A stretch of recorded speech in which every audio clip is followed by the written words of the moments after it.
quick set.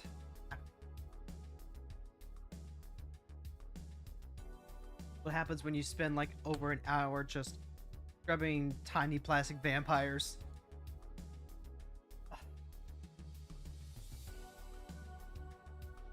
Crunchy. Oh, stretch it out. Alright. That, we good? Everything's live? I think it is. Alright, let's do it.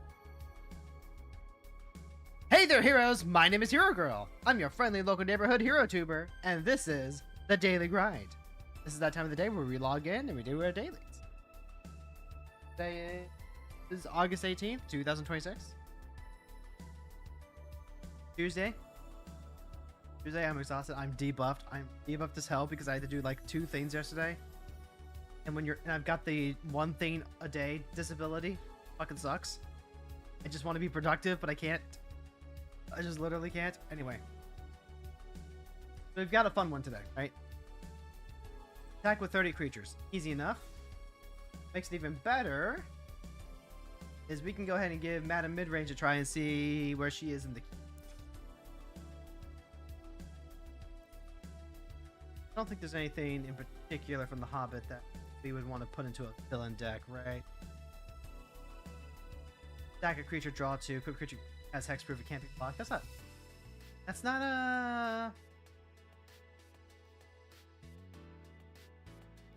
bad. I had the like we already have like deadly dis. Maybe that's actually. Hey hero, am I early for once?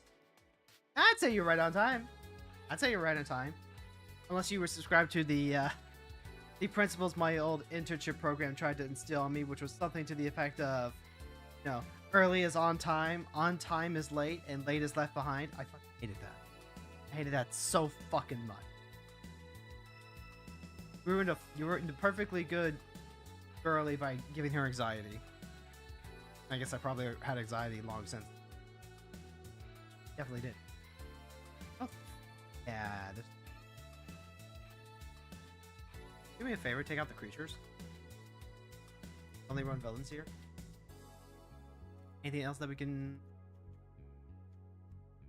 I don't think we need to... Goblin. Opponent stacks a creature of their choice. That's an... There's a little bit of like equips. I don't think there's anything particular. I appreciate that it doesn't look like we have anything that's going to just like destroy eternal formats again in this set. God knows that we have had just like a little too much of that these past few years consecutively. Yeah, okay. It's literally just my precious, which is, you know. It's also just like nothing wrong with trying to squeeze. One reason is like probably the most flex tape. Yeah, the most flex tape style of that we can.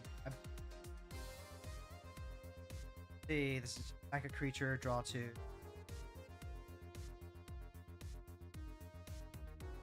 That better than Deadly Dispute gives us a trigger. I like holding on to the Nasty. Nasty is a draw 3 with all these gosh dang. We had a lot of fun with this deck before. Biggest issue really is how low two cards are. Just the one. Still a slot. You know, then it's just I don't know.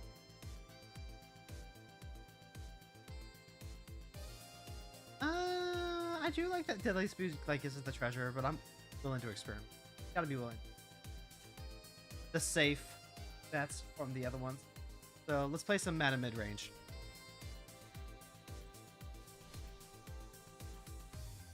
And then today we'll be switching to Final Fantasy XIV for the second hour. I, in fact, did not actually finish the front line. the Wonder Sales like I was supposed to, so technically I wasn't supposed to be doing the Magic Monday yesterday, but like,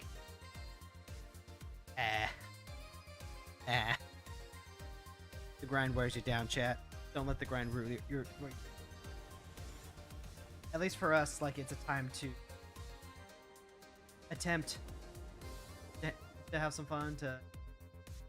This is the secret layer Iron Man, right? Yeah. 4/4, 5 mana, flying haste. Whenever Iron Man attacks, you make a treasure, then you can sack a non-creature artifact. If you do, search your library for an artifact, mana value 1. Okay, birthing pod for artifacts whenever he attacks. Gotcha.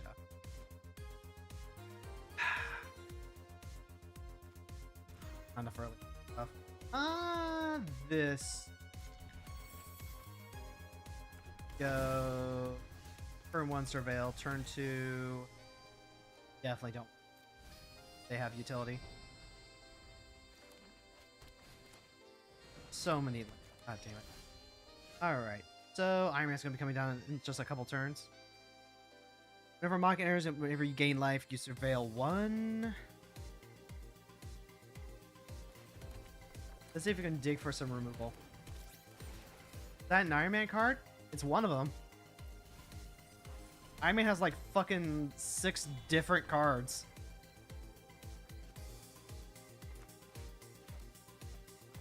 Absolutely.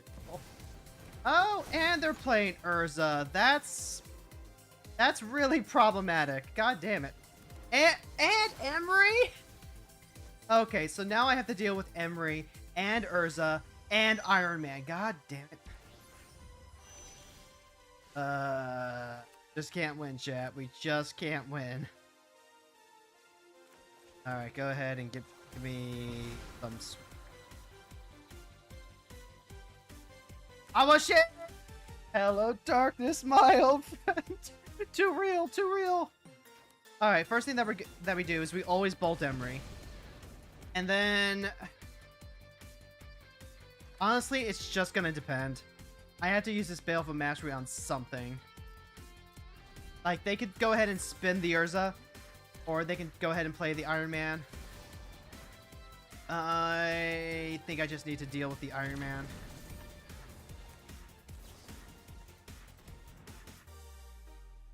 Like, yeah, now they have 2 artifact creatures that they can use to tap for...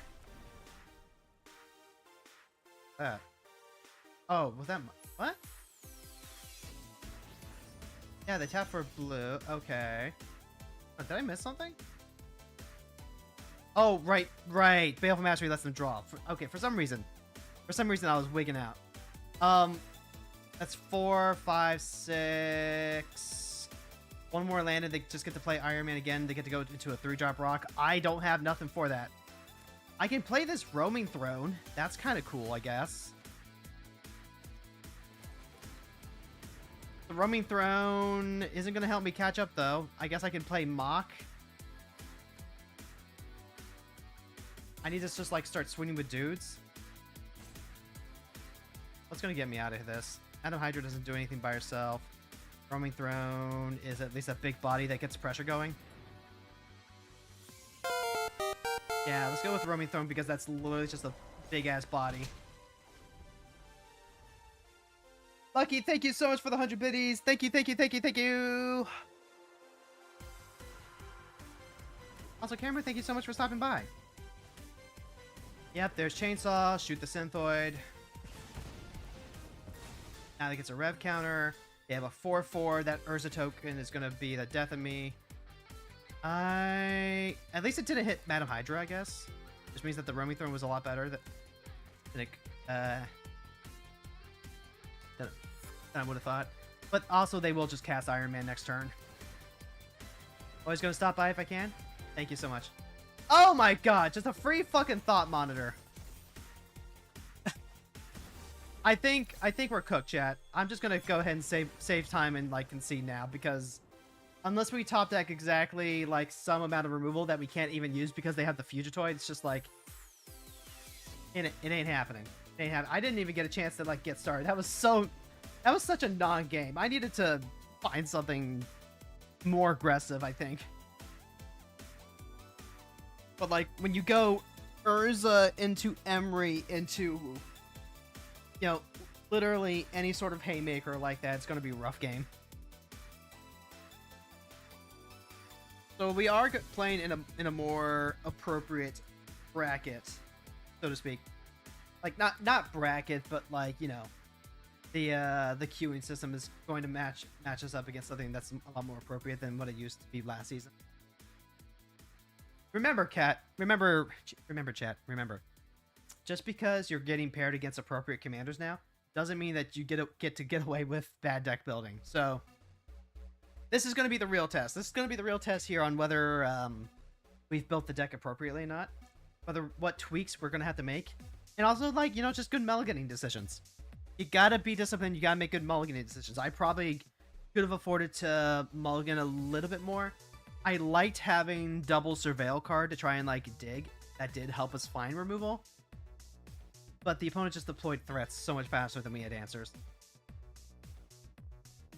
Hold on. The downside is that the queue is longer. It's like, on average, it's 4 seconds. They're saying that it's 4 seconds longer. But, you know, averages... Weirdly enough, averages aren't the most reliable statistic to use. So, like, it might be on average it's 4 seconds longer. But, like, what's the median? What's the mean? What's the mean? Show me the mean. Because, like, if on average it's 4 seconds longer, but, like, the mean is, you know, people are having over a minute of wait time between games. And this was, like, the one thing I had trouble with well, I guess it's not, like, the one thing I was having trouble with Guilty Gear Strive, but it was, like, an issue. Because the only time I had to play regularly was, like, closer to night on the Pacific West Coast, when there's, like, a lot less people to play with. So it was a lot harder to find games. A lot harder to find games. You just don't get to play. You just spend your time looking for someone to play against. And then you're just walking into the arcade cabinet all over again. Mocio, Vane's Nudine. Comes into play, makes a pest. You gave your end step if you gain life. Return up to one target creature mana value X or less, where X is the amount of life you gain. We get to start with Inquisition, Spectacle to insulate stuff against removal, because I'm on black deck. Fixer's okay. Gix's command is good here. I like this. I am almost definitely going to go ahead and start with the Blight Path here. Go ahead, take a peek, see what's happening. Brawler, removal, Goyf, removal. The Meat Hook Massacre is probably, like, the thing that kills me the most. Meat Hook's a problem. I think the Goyf is probably just, like, the thing I need to get rid of to slow shit down. Because now I can go Villain Hideout, Spectacle, Destruction, pass turn. Like, this Meat Hook Massacre threatens to wipe out all of our goons, but... Brave Researcher, that is a good card. This is going to let them surveil each turn, so that's already card selection. And then once they have, like, 2 more creatures, they just get a thing. Let's see... Yeah, we're going to go ahead and play out Techno Fixer.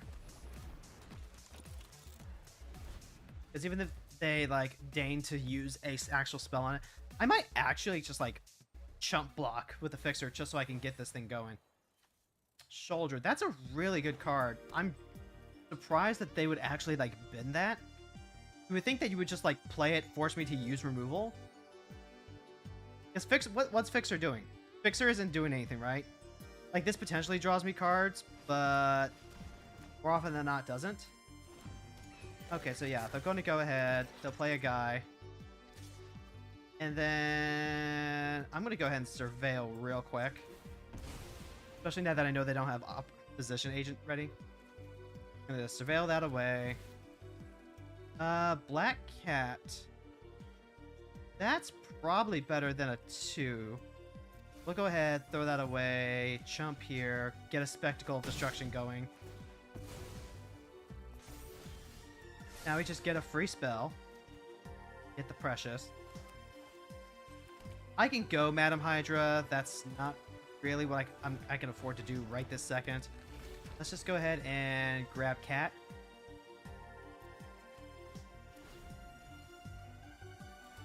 And this is bad. This is really, really bad. Because now they have animate available, they can get back any of those. Ix's command. What is... Let's see. This is destroy each creature power 2 or less. Each opponent attacks a creature with the greatest power. So let's see. Goif is at 4 right now. Did they sacrifice either the Grave Researcher or Goif? Nope. It's just going to be straight up Soldier then. But we also have to hit a land to make that work. Ideal. We are getting very quickly overrun. I just got too many fucking high cost cards way too fast. Maybe you should... Maybe this should have been a 2-drop so I can pair it with a Precious. Here we go again. I am just going to continue blocking so that way we can try and get... Oh, they even just like boggart. Yeah. Yep. Get a free card. Well, that's a land. Technically what I asked for. Crack that.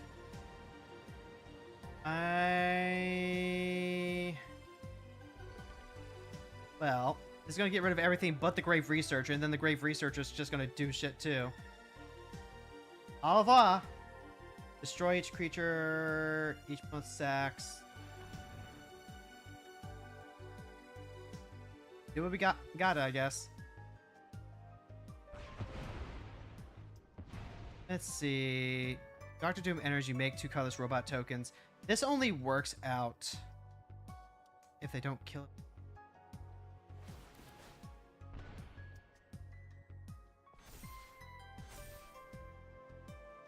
I don't know, Chief. I'm in a really awkward position because like they will just like get their soldier back again. Yep, they get to play the 2/1. They get to make another token. This sucks. I guess I could play Dr. Doom on the next turn, get a bunch of Dooms, but I also need yet another land for that. Yeah. We're just drawing the wrong half of our deck at the wrong time, and there's not a whole lot we can do about that just yet. I mean, hey, we hit another fetch land. That's kind of what we wanted. Okay, and then they can reanimate also again. What gets us back into this? Definitely not Minotaur. I can cast Madam Hydra and then like another thing. But they're still sitting on Meathook Massacre and Bitter Triumph, so I need to get them to use those cards? Alright. Doom prevails! Like, if they want a -3, then that's fine. I can block the Goif. Because Dr. Doom has Indestructible as long as I have other artifacts in play.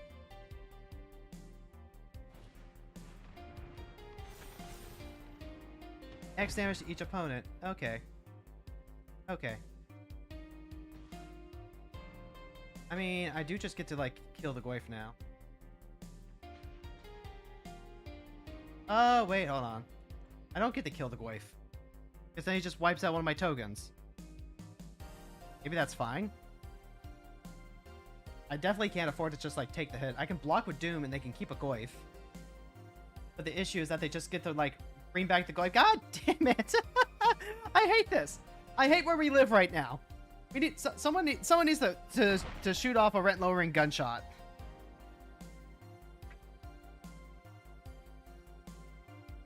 I have, like, 13 kill spells in this deck, and I, unfortunately, just haven't any of them. And then, yeah, they just keep getting free reanimates off more so. If I had, like, my own thing... All the Week is interesting. Okay. Meathook Massacre is just, like, still in their pocket, too. What am I doing with my life? Maybe I can hit something off of their cards. This is, like, the only thing I can imagine that gets us through this. I can get a Curse Marauder, another Spectacle, Get a dismember. The Grave Researcher in the morning, though, it's just like 2. Whenever an opponent loses life, I gain that much life. I've only got 4 mana available.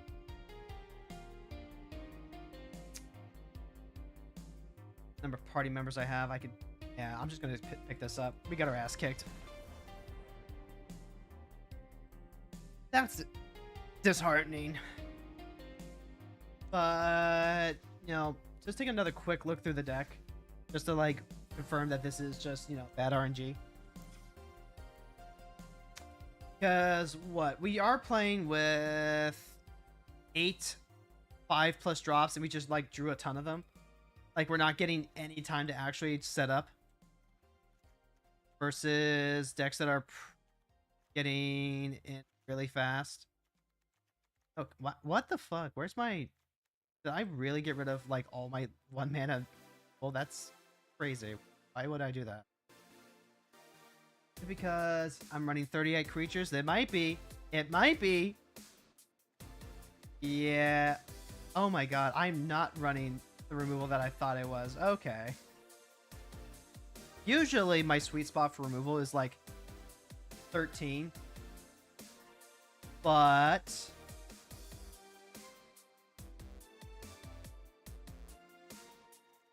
this does lead us into a very interesting idea now. Because what we can do, actually, if we're playing a slower deck where we need more time to set up, what we can get away with now, rather than running the multiple lower end that I would typically run, we can get away with actually running a few more Wrath-based removal. It sounds weird, right? I'm always saying don't run Wraths in your creature deck. But if we're running selective Wraths, it's probably okay. Like if we get like a Toxic Deluge. Toxic V. Me when I'm watching V for Vendetta, man, V seems kind of toxic. Also when I have like, you know, just like poor reading comprehension skills. Like he literally kidnapped that woman. Man, what toxic behavior. For clarity purposes, because this is the internet, this is a joke. This is a joke intended to poke at the idea of like just everything. Hold on, show me like the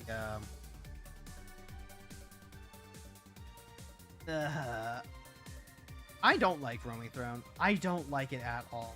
It's fun when it gets like a bunch of double triggers. I just hate it. Like it doesn't, unless you have just like, I don't know, a bunch of, you know, when X comes into play triggers, or in a bunch of immediate, like, you know, when X stuff attacks triggers or whatever. Yeah. It works out. At least, or at the very least, like, you know, it's definitely not correct for this. Relic of Legends, my precious is still here. Call the Ring. And Skull. Okay.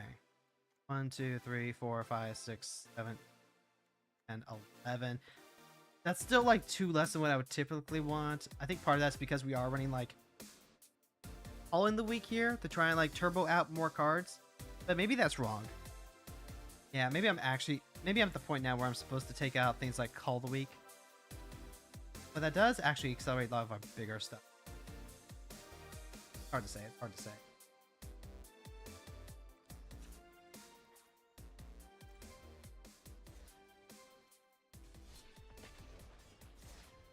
If I remember correctly, Madam Midrange is my attempt to try and make a not an aggro deck, but like, you know, you try and get max. You're trying to goon max, right? Trying to maximize on the amount of goons you can get. But that came with a whole host of problems because if Madam Hydra is the first card that you play out, she's the first thing to get bolted. So you actually need to play out other cards that eat removal. But then you're trying to play out like just a ton of creatures, and then you don't have room for removal.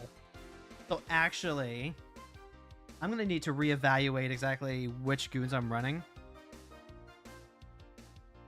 Because I do just need to, like, get in a couple more spots.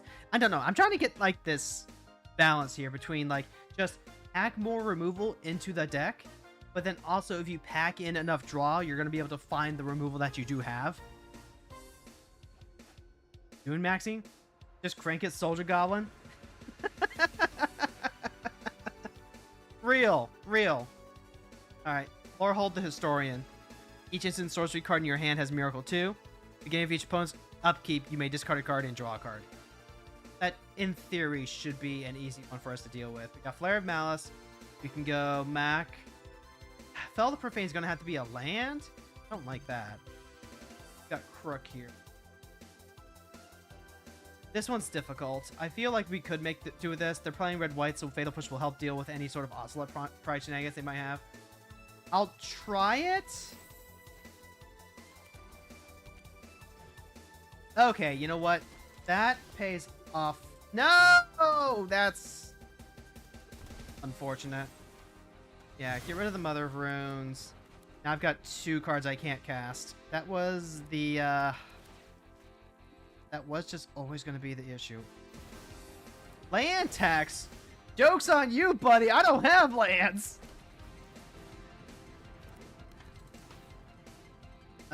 Somber's not a land. That's now 3 cards I can't cast. I'm going to need the treasure off this Crook.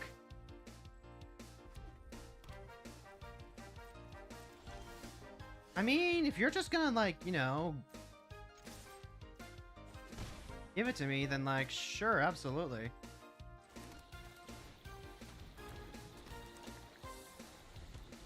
Like, I shouldn't have to, like, load up too much, but this is a card that I want to play after I play Madam Midrange. This is a card I want to play after Madam Midrange, so that's all fine. Alright, we're going to go ahead and grab our first red source, and therefore Bolt will be online.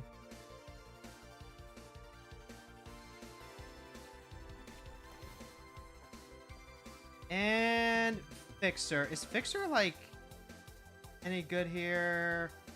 Kind of. I think we can do better, though. Honestly, filling villains into our graveyard is fine, because a couple of our villains get cards back. They just regrow.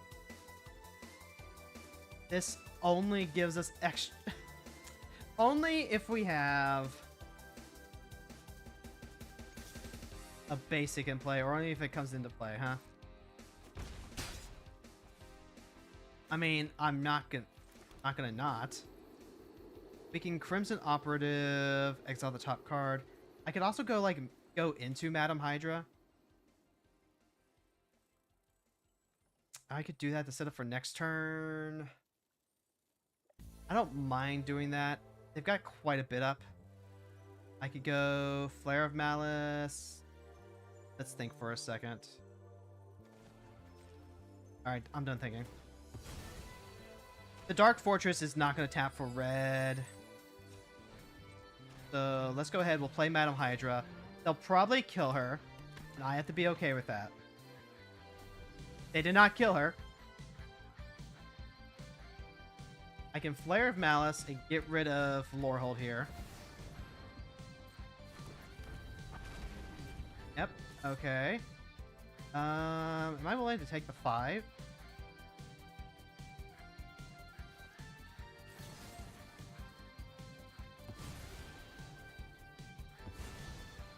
Oh, the Acid is also just very boltable now.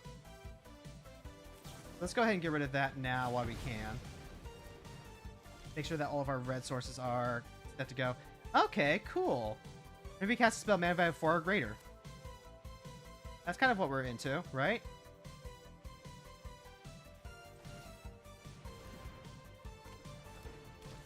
And then we've also got Red Room Recruit here for conniving. Make more goons. We're officially in Goon Squad 1. Dr. Doom or Crimson Operative. I drew one more land. Dr. Doom is just, like, really good long term. Maybe I need to put, like, a reanimate in here. Getting to reanimate some off of a connive is pretty strong. But we do also have our goons now, and then we can play the Crimson Operative and exile 2 cards.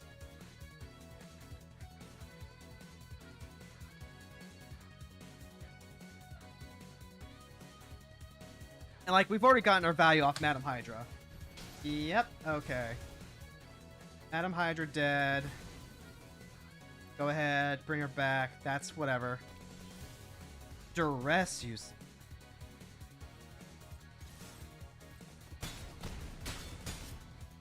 Okay. Let's... I could sacrifice the Red Room Recruit.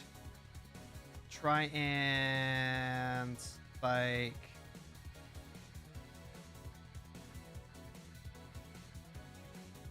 yeah, sack the Red Room Recruit here. Get an extra one. Now we get to take a peek, see what happens. Oh, you are just full of fun stuff, aren't you? No lands. Campus Renovation returns an artifact or enchantment from your graveyard to the battlefield, so we can't actually hit the Extinguisher Battleship, huh? Artifact or enchantment.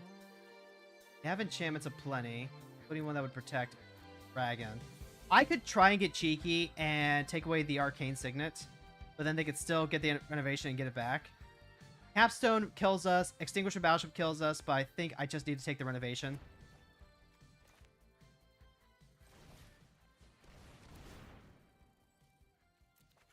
Alright, that's a red source. That's pretty good. That's a Toxic Deluge. That is not ideal, actually. Actually, come to think of it, do you think we could get away with a Blood Moon? We have so much conniving, like... oh, did they actually just have it? Yeah, they did. They just fucking... I miscounted their lands. 4, 5, 6, 7, and then they hit a land off the top. That is really, really fucking bad. How do we want to do this now? Because we have Toxic Deluge here. And if they hit another land, then, like, they still have Extinguisher Battleship. To destroy target non-creature permanent. I can attack with the goons for sure. I also get another card off of Superior Foes of Spider-Man if I just, like, use Madam Hydra. I can also use the Phyrexian Tower to pay for the Superior Foes of Spider-Man. Got 6 mana right now, 7 with the Trawler. Actually, hold on. The Trawler just, like, gets rid of everything in their graveyard.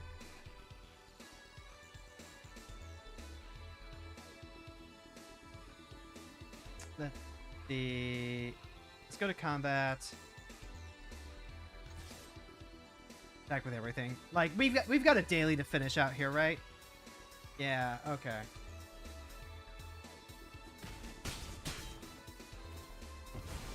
They gain 3 life, sure.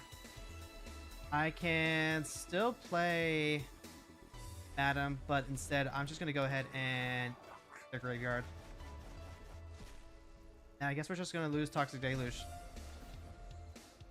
And then right, the paradigm. Okay.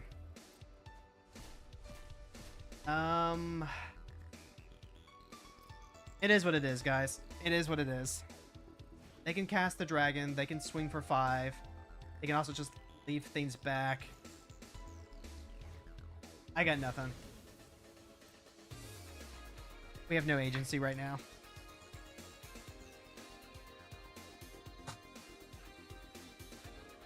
Oy. Hand attack is helpful. Situations like this definitely make me wish I'd held on to Doom.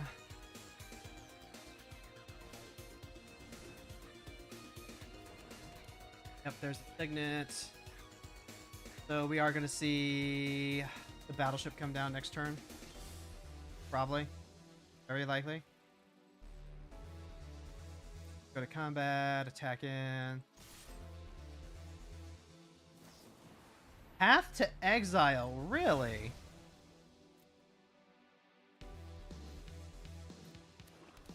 I mean, sure, yeah. Let's see, put that on villain. Then I really don't have a reason not to. Ooh, Baron Strucker. Oh my god. I'm gonna be shocked if we somehow manage to win against consecutive improvisations here. Friendly restoration, core. They get back nothing. They can cast at the core now. That's whatever. Like, we're struggling so hard to get over the finish line. Yep, that's battleship. Destroy target non-creature permanent. Oh, it destroys my... I wish I could read chat. I wish so badly that I could read.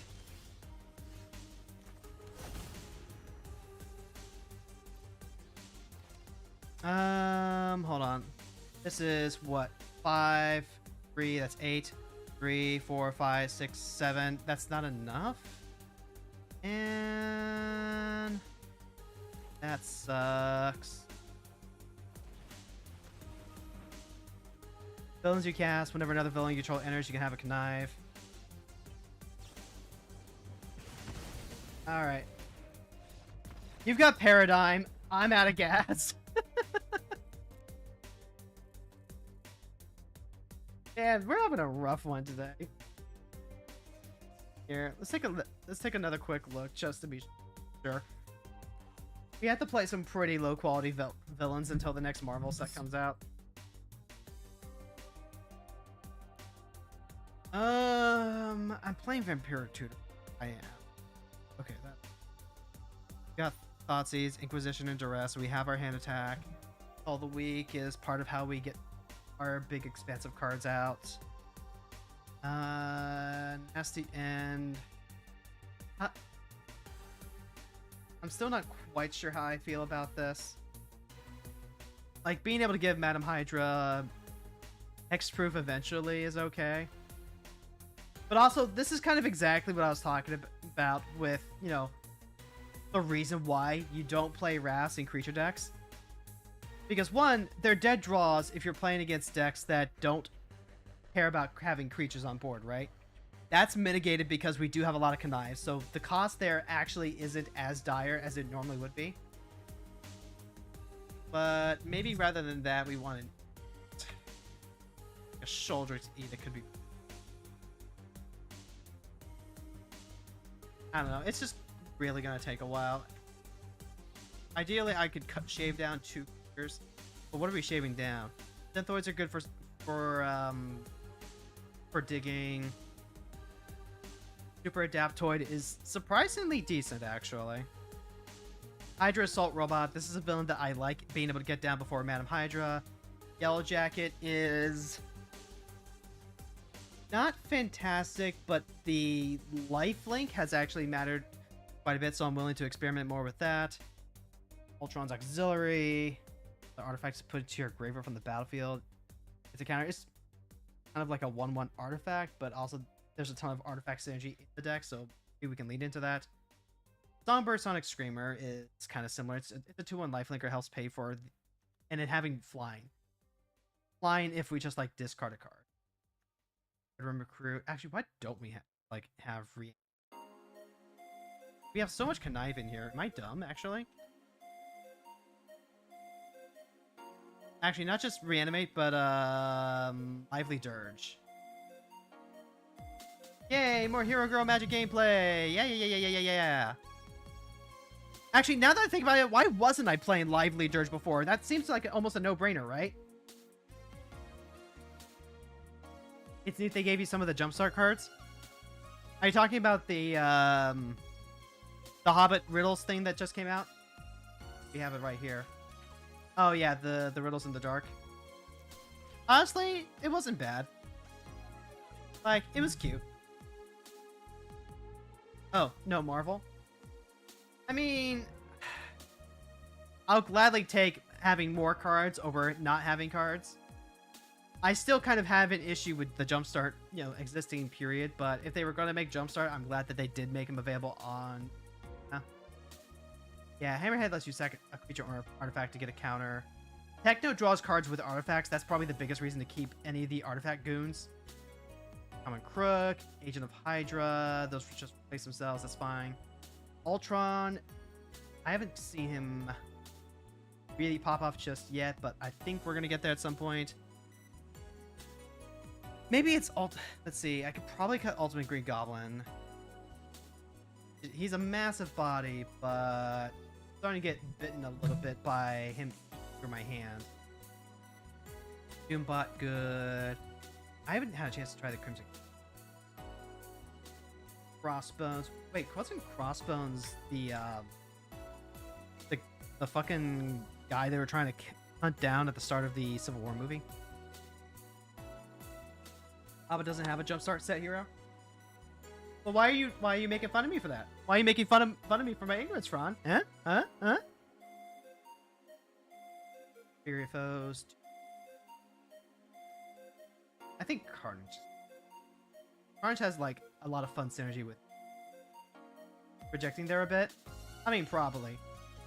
I'm gonna be honest. I've come to the disturbing realization that my capacity for kindness, sympathy, and patience with anyone, like not even just like random people, but also like my friends, is severely diminished when I am like worn through and exhausted as a person.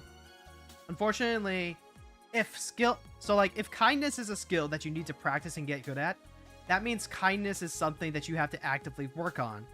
And if you have been worn down because you're disabled and you're trying to do more than what you actually have the capacity to do mentally and or physically, then like what sucks is that you just kind of turn into not a person for a while. That sucks. Facts.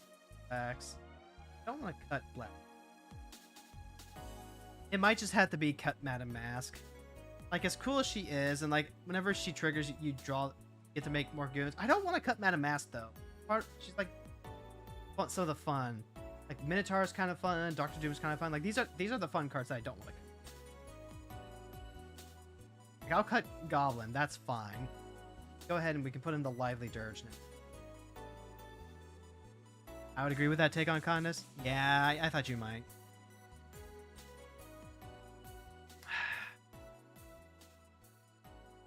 I could run Deadly Dispute and get more draw.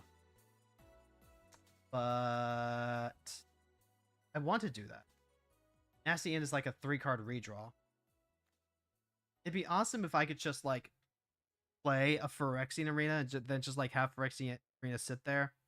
I kind of have that with Call of the Ring here. Call of the Ring synergizing with the draw 2 effects with discard is pretty cool. Plus it lets me just like give the ring to random goons. I'm willing to experiment up to it. I don't want to spend too much time in Deck Build Simulator. By the way, chat, apparently TCG Card Shop Simulator is like having its official launch soon, if it hasn't already. That's a game I've had my eye on for a while. At some point, when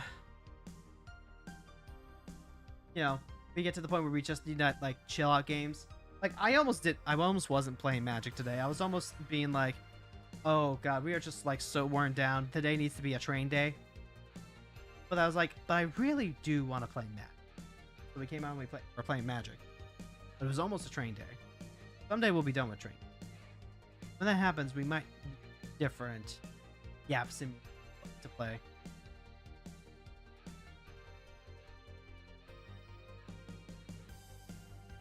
Oh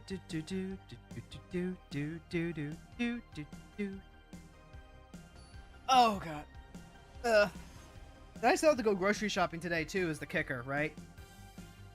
Like strictly speaking, I need to just like stay off social media. I need to stay off like every bit of social media possible in order to properly facilitate, a buffer between myself and other people. Red Room Recruit. Spymaster's Vault comes to play tapped unless... Oh, and the opponent gets to go first. That's too much pressure on one thing. I'm going to have to play this out as a land first. This hand can work. It's got a Thoughtseize and it's got exactly one cut down, but then it's kind of really struggling. We're leaning a little too hard on Red Room Recruit.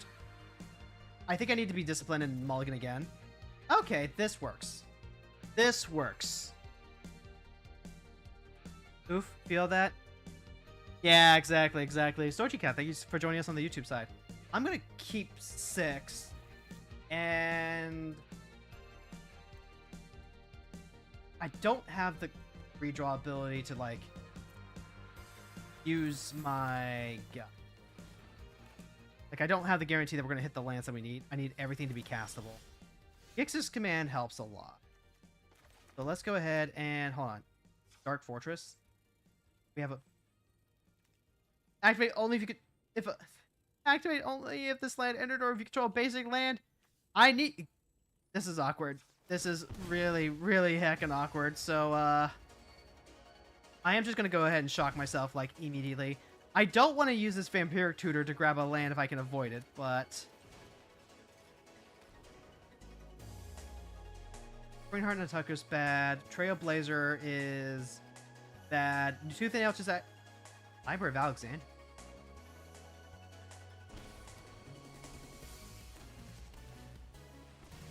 Okay. I thought I hit an upkeep stop. What the hell? What the hell, Arena? Okay. I don't have anything amazing to do with it just yet. I could still go Vampiric Tutor and try to grab the Toxic Deluge immediately.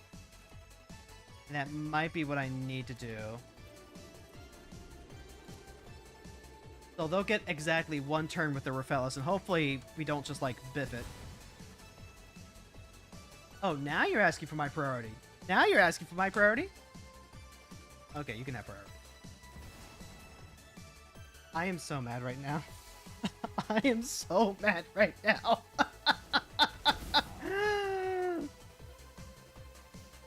If I put an upkeep stop here. So it's supposed to be stop on upkeep and draw step. I wanted to tutor with Vampiric Tutor, put a removal spell on top of my deck, and then drop my Dark Fortress and do the thing. And now I've been punished for it. That is, again, what we call unfortunate. I'm gonna have to... Oh, wait, did I didn't take out the Toxic Deluge. Oh, I did? Why would I do that? Oh, I put in the Edict, that's why. Okay. I put in the...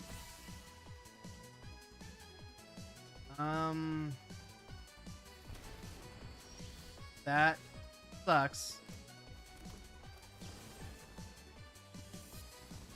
I took out the niche card that I was using to, like... I'm done. I'm done with this game. I'm a little upsetty spaghetti from that. I'm a little upsetty right now. Tilted. We're tilting. We're tilting right off the face of the earth. It's okay. I was already at like a lower capacity, so you know that's on me. That's on me. So then let's go ahead and, you know, put back the card that I originally had actually put in here for a reason. And we'll try it again. We'll run it back. We'll run it back. Don't mind it. Don't mind it. Play on. Play on. No, don't worry. Don't worry about the fact that you dropped the interception. Don't worry about it. Don't worry about it. Get back in the game. Get back in the game. Short memory. This is like supposed to be the benefit of having short-term memory problems, isn't it? Forget your mistakes. Play on. Fortunately, like, you know, it's not like we're trying to play comp or something like that. Another Titan of Innovation. Okay, sure. All right. So, again, not a hand that we want to start with. This one's a little better. We can go Duress to start off the cliffs. I don't like having 4 lands to start with, but we have removal. We have a way to dig through all that. So far from the worst thing that we could be. Surgical Skull Clamp. That's a redraw for them. First things first. I'm gonna play Strucker before I play the Jacket. Okay, so we took their ramp. That's good. They kept a redraw, one rock, and then one big Iron Man. Okay. I could play the Yellow Jacket and start getting some extra life, but I think the value off of Strucker is better, which means that this represents a Surveil land.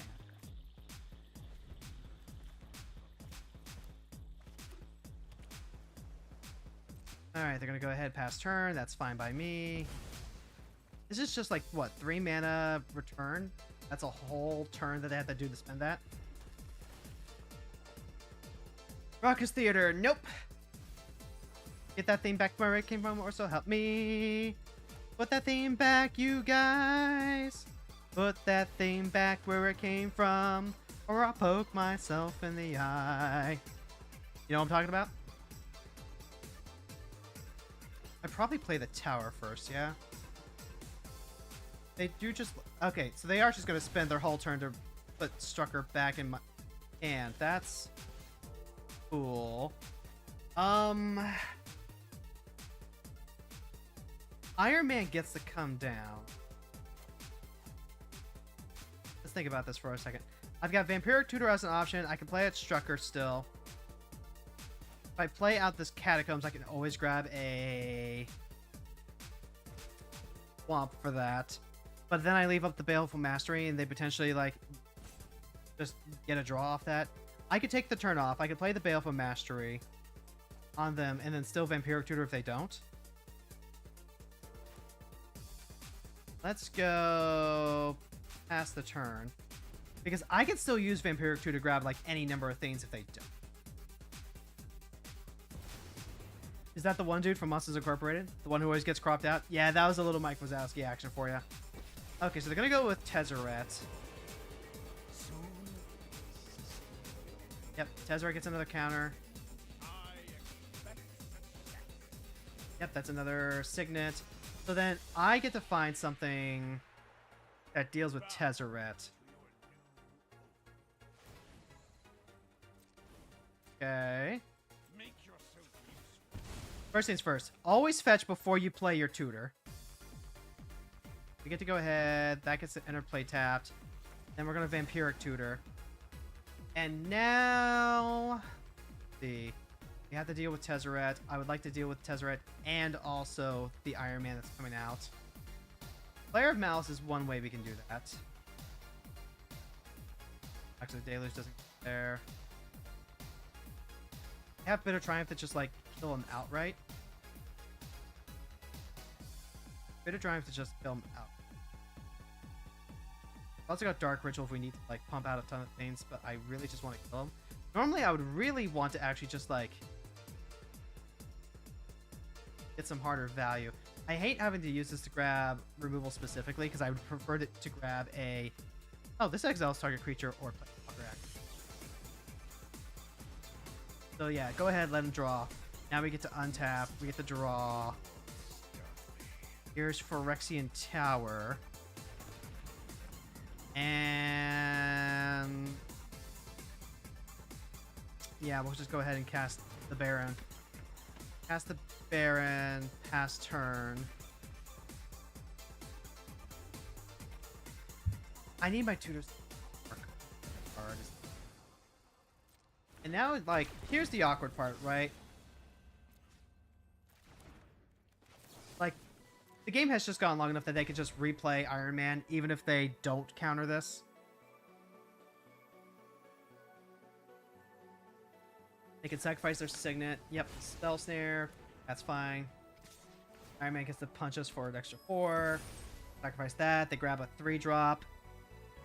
There's a lot of... Simulacrum Synthesizer. Yep, that's a pretty fucking broken 3-drop. And now we're at a point where... we're kind of just... we're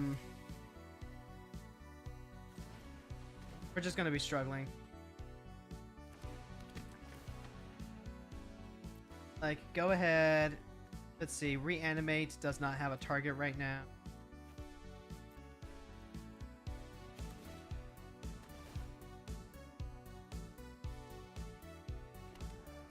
We're gonna try. We're gonna try our best, but life is not looking good right now.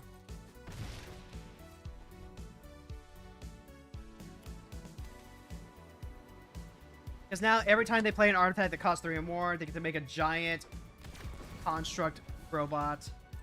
Like, this needs a fucking 6/6, and now they can just go ahead and... Let's go ahead and pick it up. That is too brutal.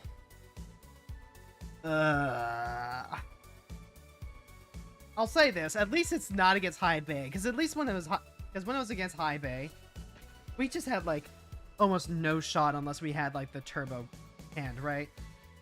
Like, unless we just like could pump out a ton of dudes, then high bay just ran over us on value. And we're just getting out muscled. We need to find our draw engine. Having to use okay, so like the biggest issue with using a vampiric tutor is that you do go down a card to fix your next draw. Like, don't get it twisted. Being able to search for any card in your deck is incredibly powerful if the card that you're grabbing is a game-winning card. But if you're just using it to grab like spot removal, you're kind of fucked. You're kind of fucked in a really, really bad way. Red Room Recruit could help us go. We're up against a Gandalf party guest deck. We played against this yesterday, and the wizard build was very unimpressive. But if they build this as a Jeskai control, we could beat it. I can use the Red Room Recruit. I can dig through or a Toxic. That's not ideal, but I guess I'll take it. I can lead up on the swamp. I don't want to have to lead up Thunder Interruption, but if we treat it like this, we have 3 lands to go through. Hydra's Salt Bot is cool. Prefer to have a turn 1 play. We can go Assault Robot and then play Red Room Recruit. Not exactly Daijobu.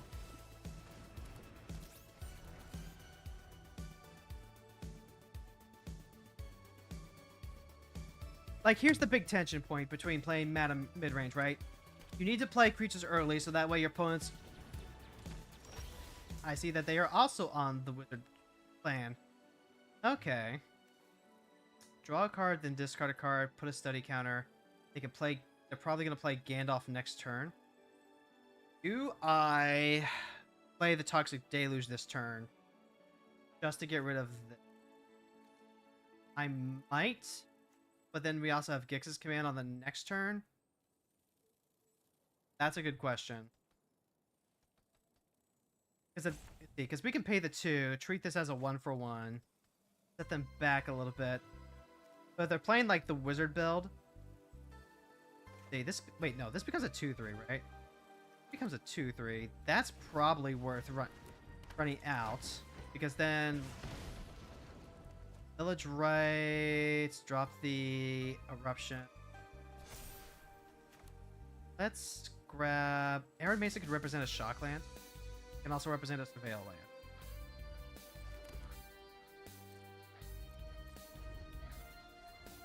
Okay, we have a plan. Azorius is the color combination of control. I mean, any color combination could try and be control. But you're right that blue-white is probably like the most infamous version of that. Alright, so yeah, they get to cast a free 4-cost card.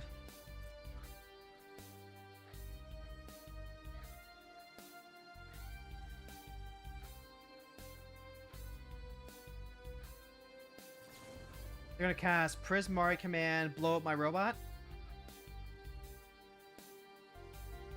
I'd imagine it's... Yeah, destroy target artifact. And this is why we held up Village Rites. And then they do get to make a treasure. They still get to make a treasure.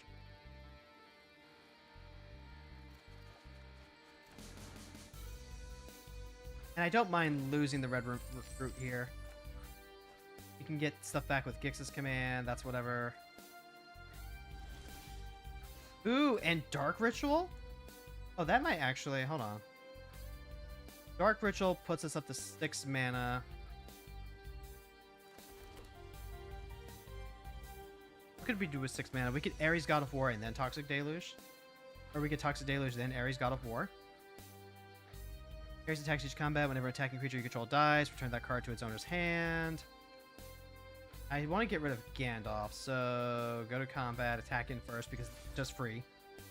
There's no way in hell that they actually block with Gandalf, right? Didn't think so.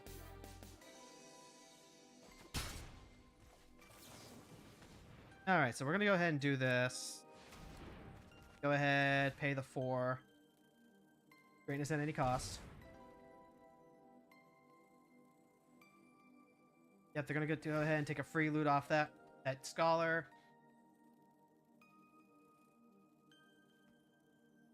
I really do think that this just, like, works best as a Jeskai controlled deck. Roy QT, thank you so much for the follow. Thank you, thank you.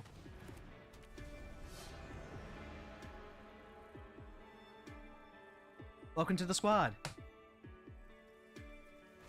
Okay, so yeah, there's Barrel, Chief Compliance, that's expected. I can Gix's command, destroy the Barrel, and then also get back both of my creatures, like that. I need to find more effects that are just like really, more row effects in black. They have 2 mana, that's not ideal.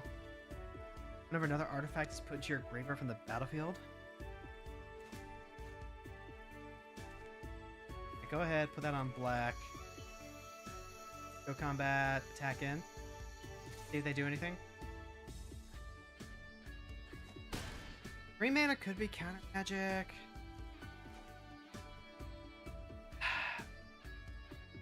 This is once again an instance where I could get greedy, right? I could get greedy. I could hold on to this. Wait for them to tap out for Gandalf. They're going to get to play another free spell for sure, but then I get to get them on the next turn with the Gix's command. How patient am I willing to be for that? Because otherwise I can try going Madam Hydra. Madam Hydra also gets blown up by the Gix's command. I could just like add for Madam Hydra up as bait. I'm gonna pass the turn on this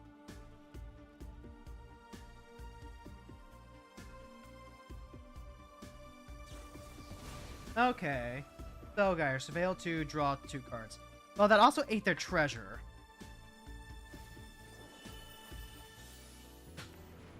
So go ahead, tap out for Gandalf, please.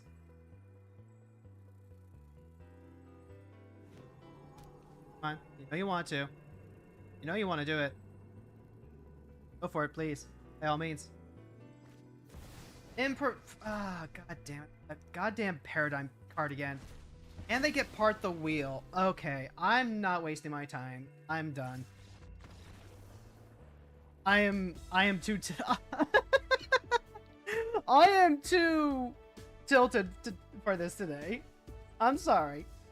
But it is what it is. And also, like, I did promise that we would actually go to Final Fantasy XIV today. Like, I wasn't promising anyone in particular. It was just like, okay, I'm absolutely going to be going to Final Fantasy XIV so I can take care of my Final Fantasy XIV chores, don't you know? It is what it is. And even, like, you know, the streaming side of things, it's like I was saying earlier, you just have so much more patience when you're not, like, ground down, based into, just things and stuff, you know? Just things and stuff. And you know what the kicker is, chat? You know what the absolute kicker is? I'm exhausted because I had to do laundry. It sounds like the stupidest thing ever, right? It sounds like the stupidest thing ever when you say, sorry, I don't have the capacity to be patient for nonsense today because I had to do laundry. Until you think about what an ordeal it is to actually do like communal living laundry. Because it's not just enough that you can just, you know, do them at your leisure. Like, God, if I had like my own drying and washer machines, then, you know, it wouldn't be such a hassle. I could do them just like whenever the laundry got up to a certain point, just like do it. But when you're doing it in communal living, when you're doing like, you know, you use the apartment building's laundry room for that, it's like you're stressing out. you're stressing out because like the longer that you wait, the longer the chances, the better the chances that your fucking machines are going to be occupied by families that live next door, and like they're mothers that have like 2 or 3 kids, so they only have limited time to do laundry too, so it's not even worth fighting for them. And then on top of that, it's like, okay, well now I need to make sure that the laundry actually gets in there. You got to make sure that, the showering gets done so you can go ahead and put in the clothes that you were just wearing. The towels are there. There's a lot to keep track of. You got to make sure you caught everything because God forbid if you missed any of the towels, then you don't get a chance to actually like add the towels to the laundry. Like I understand that I'm kind of going on a bit of a laundry through. And then it's like, okay, you've got your laundry, you got it in there, you set the timer. Is the timer even going to be accurate? Because some of these machines say they're going to be like a 30-minute wash cycle, but then they end up being like 35. So you set your clock to like 35, then you go, and it turns out, oh, it was 5 minutes too early this time, so now you're just waiting around for 5 minutes. Then you get that swapped over, and it's like, okay, now it's going to be like an hour 10 or so for the dryer machine, because the dryers aren't particularly like effective. And so this whole time, it doesn't matter that you have an alarm set on your phone, right? Like just the mere presence that there is an alarm that you have to adhere to, that you have to like make sure that you're paying attention and can actually hear when it goes off, means that it's just in the back of your mind, and you're so used to having to like keep track of things manually that you still do it, and you feel like the spring. It feels like your brain sets a spring in your head for the alarm, and you can't relax until it goes off and it's time to go collect laundry, because then it's finally switched off on you. And that whole ordeal is so unfairly exhausting. Gotta do like a fit. Oh hey, double line. All right, you know what, never mind, we have world peace now. The world is better forever. Valid. No, laundry's a lot. I have a big old pile of laundry because of how much of a pain it is. It's so right. It's so right for that, right? You're so right for that. And like, it's triply so for our family because we have 3 adults in our immediate family, right? Go ahead and get ready. Here, as always, the graphics are gonna like dip down, but.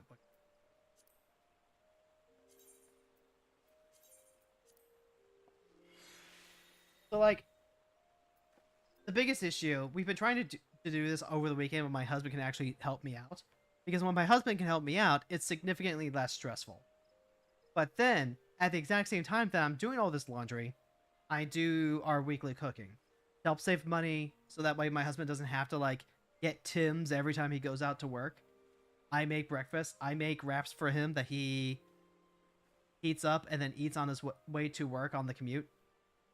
And that's great, except for the fact that I'm in the kitchen working on that. I like to cook. I love cooking. I love being able to make like the stuff that I like to eat. It's an amazing gift, and it makes me feel powerful, right? And also, being in the kitchen is overstimulating as hell. When you are in a small environment next to an oven that gets really hot, because you have to have it on like 420 Fahrenheit in order to actually like prepare stuff, and you're working a stove at the same time, like it gets really warm. Like, I know that the whole phrase like if you can't handle the heat, get out of the kitchen is like, a metaphor, but literally it's also true, right? Literally it's also true. This is why, despite the fact that I like cooking, I could never be a professional chef or anything like that, because the stress of it all, the having to maintain everything, and then also the heat of it all, and then like also having to constantly work with the food, other people's food and stuff like that, it's just it makes me And then on top of that, you have to consider that right now we're still at the tail end of summer, so it's still incredibly hot out, so we have to have the AC running, but also the air circulation in the apartment is like no bueno, so there is that. And then finally, it's okay, now that all this is done, you get to have fun. You get to have fun. You get to go stream. You get to go play Magic for a couple hours. You get to hang out with some really cool people in chat. Hey, that's you, chat. And you do that for a couple of hours, and like that is fun.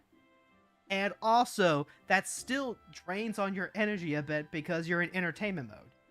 Like right now, we are in entertainment mode.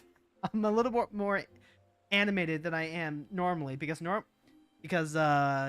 know, when I'm just hanging out with my cat, when I'm just hanging out with my cat on the couch, I'm not having to, you know, keep up the stream of consciousness thought in order to maintain an audience that may or may not decide to gift me with a little bit of subbies, maybe gift me with 3 subbies over on Twitch, because if you do, you get a unicorn. You know, just in case anyone wanted to get that unicorn. So I am still on. And then also on top of that, I get a little bit of rest time. I get a little bit of chill out. And then it's time to go out again. Yeah, I didn't get 2 unicorns, Hero. Sorry, Fran. Did you want a second unicorn?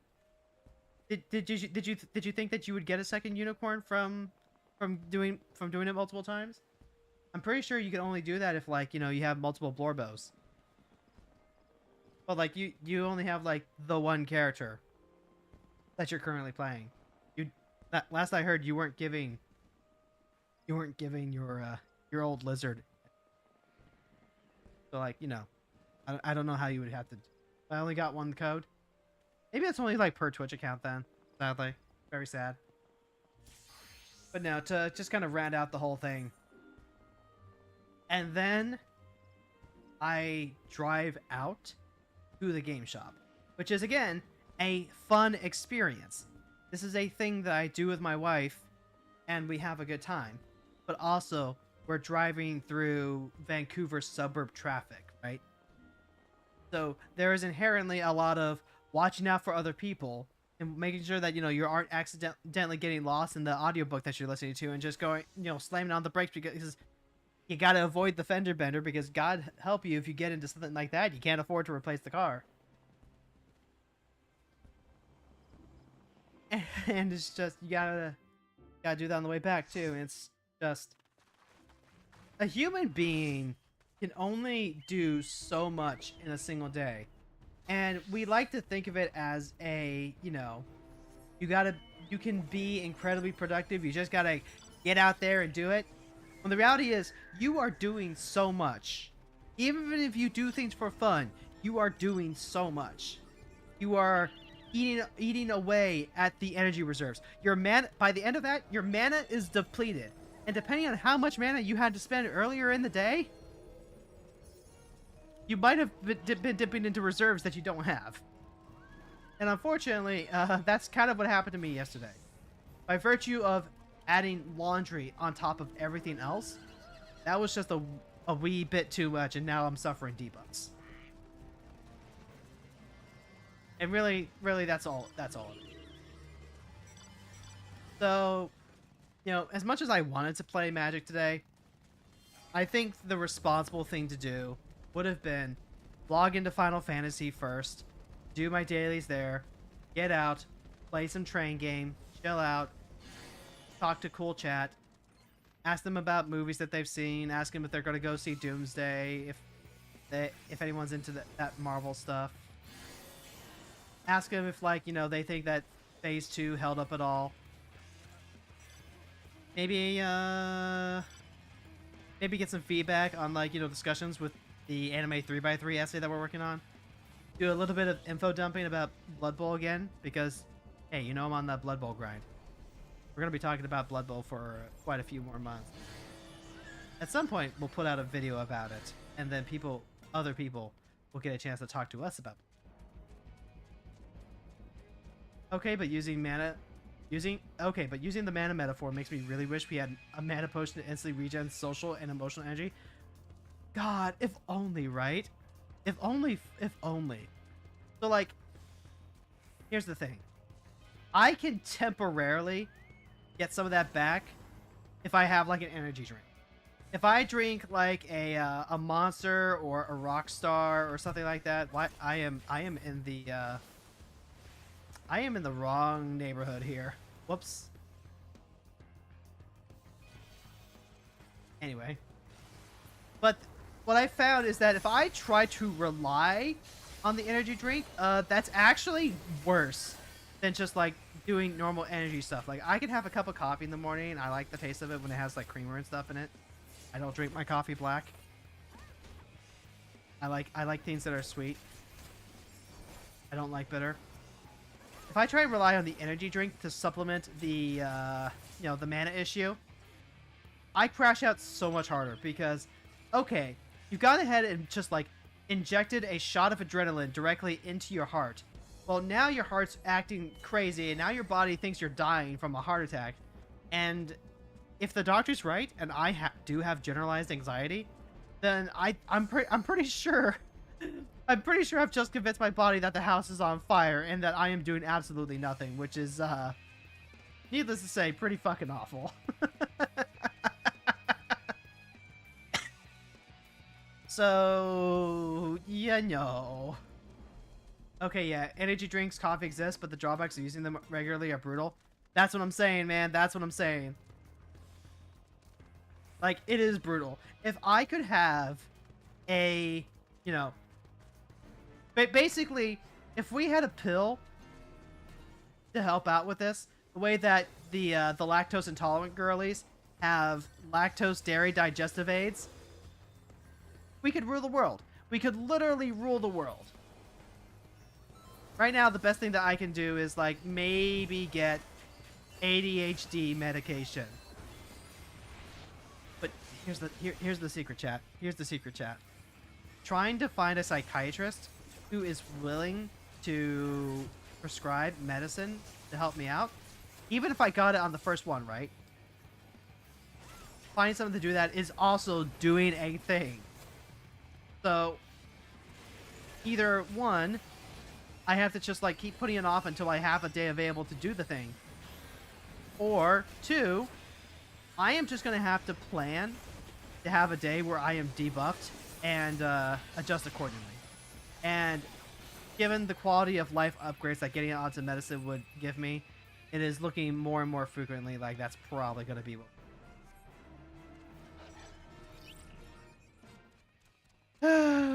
Oh my god. I don't where the fuck did my team go? We are all over the goddamn map right now. So I don't even know.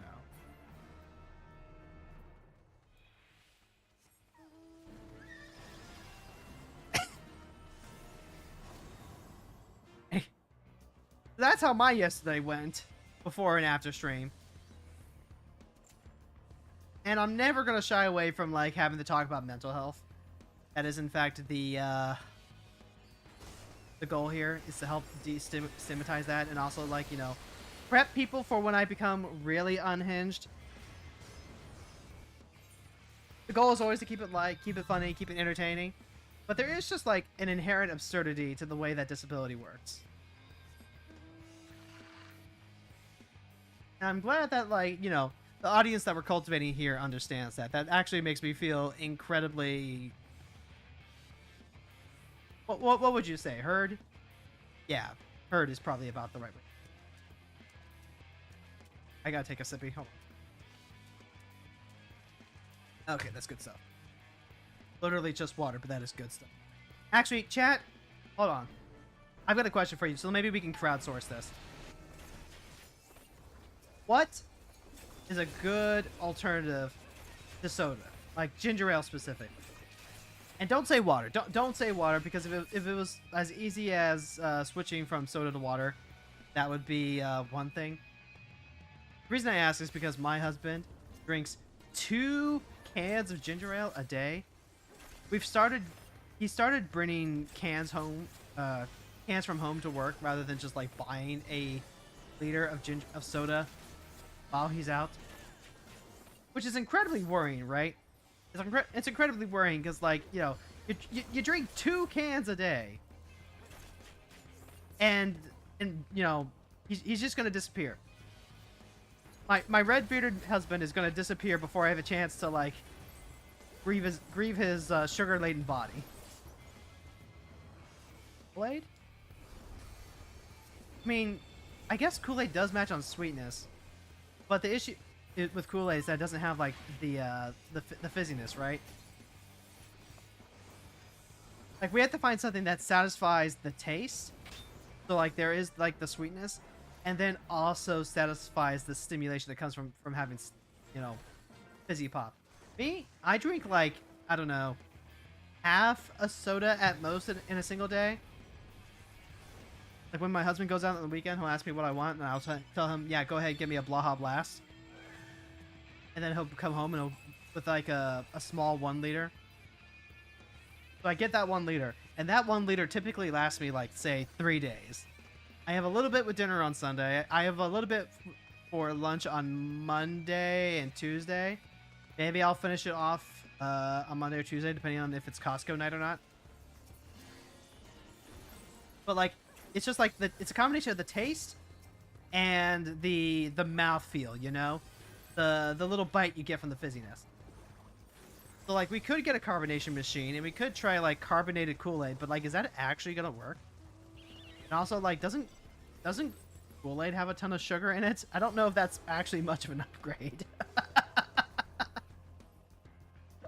I'm gonna say water hero because it's my honest truth. I mean, like, sure, yeah, like, okay, you are correct. Water is better, and I am a water drinker after having been like a big soda drinker, but also like that's not a helpful answer, you understand. Oh god, I don't know where anyone is anymore.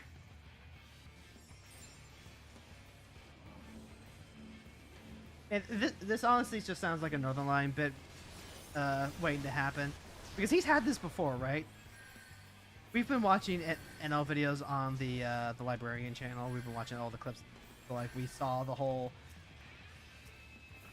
journey that's been happening, where it's like NL drinks Diet Coke like every single fucking day, and then he finally reads the study that confirms, yeah, long-term Diet Coke drinking is actually really fucking bad. It's like, okay, fine, I'm gonna have to actually like find something else. And then he tries like a bunch of different things. He tries the bottled sparkling water. He's trying the I think he's on pepper now. But he's also had like the coffee water, where he like will start a day drinking coffee, and then he'll fill up the rest of the cup with just like water, and it's basically watered down coffee, so that way he can drink coffee the whole day. And it's like that, except I'm trying to convince my husband to do it. And if it was just straight up drink water, I'm actually concerned that he would get into another work accident, because he would just like literally fall asleep at the buzz blade or something.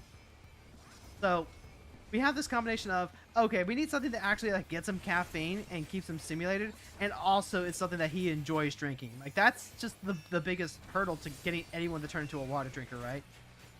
And like, you could, at that point, you could say like, well, just give him the flavored water. And it's like, well, but then we still have that carbonation issue, right? I don't know, man. It's just like so many things that we could try out, and like, it would take some money to try them out. Like, I know I shouldn't be dismissing some of these ideas out of hand without even like trying them,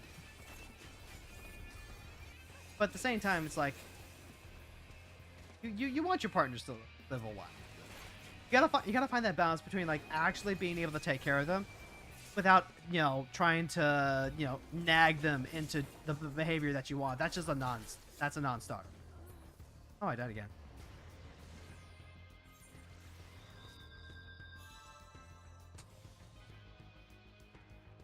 Like, wife and I can make all the comments that's not gonna...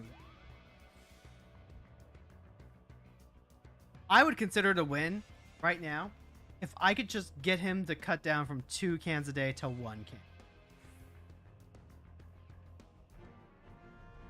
Ooh, hey, we won. Maybe Fruit Loops, actually. Because, you know, 2 can.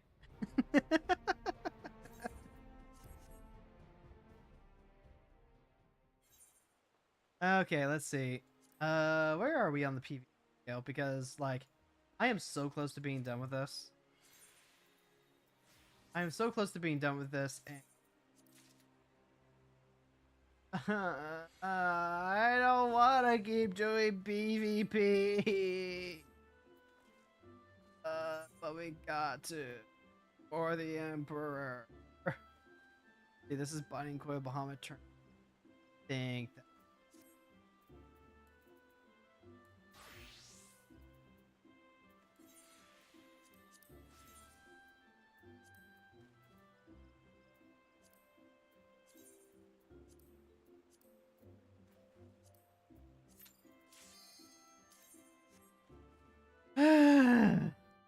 All that stress is not good for my tummy, chat. All that stress is not good for my tummy.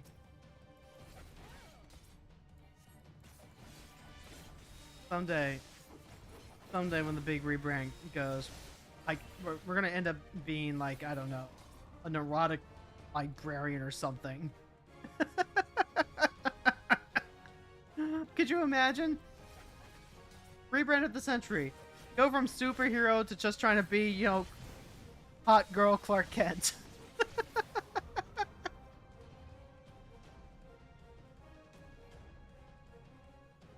Oh. Oh well. It is what it is.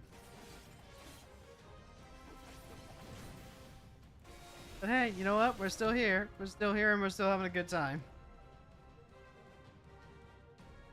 We're just having a good time, having a good time. Got a dip, have a great rest of the day. You too, Kat. You too. Thank you so much for hanging out today. Much obliged, much obliged. And like, folks, if you ever want to like watch the streams, but you can't, you know, make the time to hang out live, if you're not, averse to, you know, watching VODs, then we do have all of these live on YouTube where the VODs get saved and posted. Kind of helps keep the channel active. Kind of helps when people find some stuff.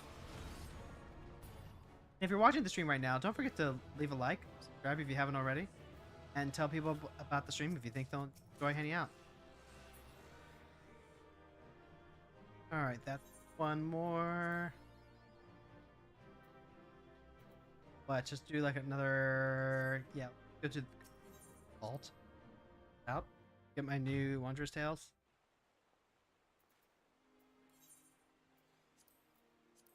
Going to the dungeon. Got fun and games. Got lots of paint to get and even glamour gems. Don't forget to kill Hashafand at the very end cutscene. I guess we're not. Although one could argue that we are the reason he died, because he wouldn't be in that position if we weren't. Really? We get to just like guilt Mac.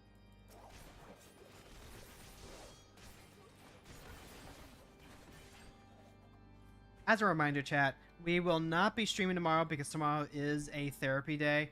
For all the reasons I kind of stated today and more, like, it is just best if I do not push myself into streaming on the same day that I spend a good hour talking to someone about, you know, the struggles of life. And then on Thursday, we will not be streaming on this channel. Instead, what will be happening is that we will be hanging out with Jess over on Android Jess's channel for their birthday. And we'll be playing some Tokusatsu actually. We'll be doing it with Lila and Fran and a bunch of random people that Jess knows.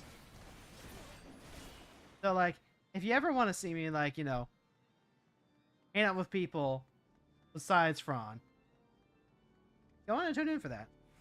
It's actually been a while since I actually had a chance to do something like that.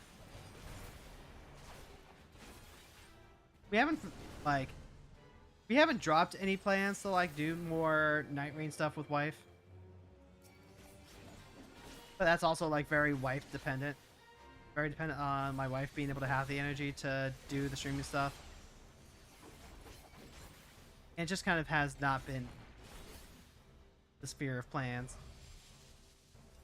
Like, I like hanging out with my wife. Not the word. Just maintain a consistent.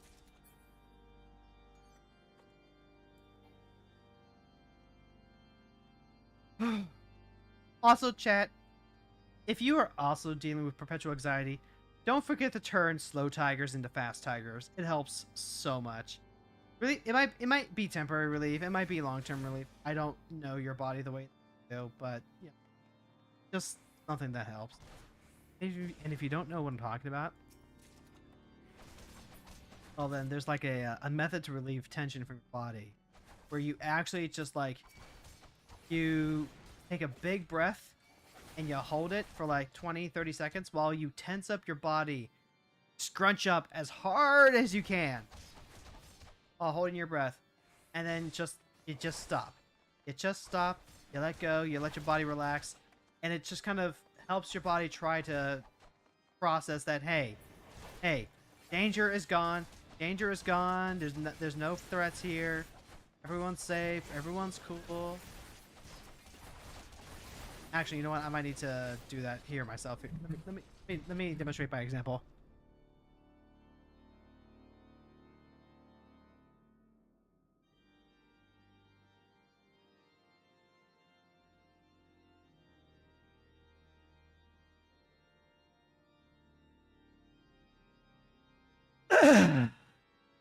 Oh my god, that feels so. Oh.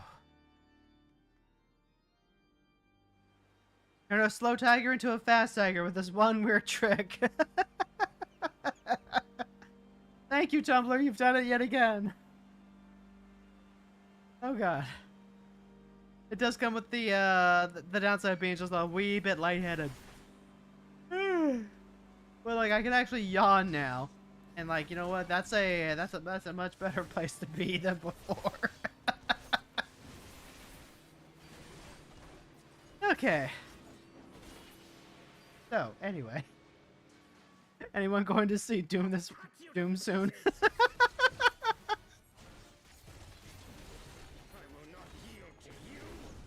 It's so funny. It is actually so funny to me that there were like just videos assuming that people have already gone to see like the new Spider-Man film and stuff like that. And it's like, no, I really haven't, because I haven't been into the MCU for quite a while. And even if I had been, I'm pretty sure I wouldn't be watching it right away, because I'd be, you know, convinced that I would have to check out something else before I actually get to watching the movie. I'm just not, I don't think I do that actually. I have like this MCU tier list that I've been keeping track of as we do our big, massive MCU rewatch to see which films hold up and which ones don't. How many of the video essay complaints I agree with and which ones are probably blowing it out their ass. Sadly enough, it's all the Avengers films, right? Like, after the first one, the rest of the Avengers films just kind of fall off. But all the, like, the standalone movies are still pretty. And so kind of what I've decided is that, actually, you know what? Let's not watch the television series before we have fun watching whatever movie. Hell, we might not even need to watch them in order. Like, just watch them as films. Watch them as films and see if the films hold up. Also, am I gonna have to like...